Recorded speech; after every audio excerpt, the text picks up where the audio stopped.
உங்களுக்கான இன்றைய பிரபஞ்ச வார்த்தை.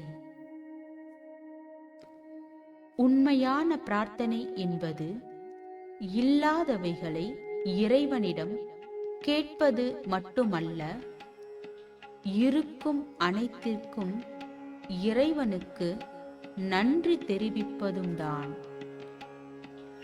எப்பொழுது உங்கள் குறைகளை மட்டும் இறைவனிடம் சொல்லி வருந்தாமல் முதலில் நிறைகளுக்கு நன்றி சொல்லி பிரார்த்தனைகளை தொடங்குகிறீர்களோ, அந்த நொடி முதல் உங்கள் வாழ்க்கையே சிறப்பாக மாறுவதை உணர்வீர்கள்.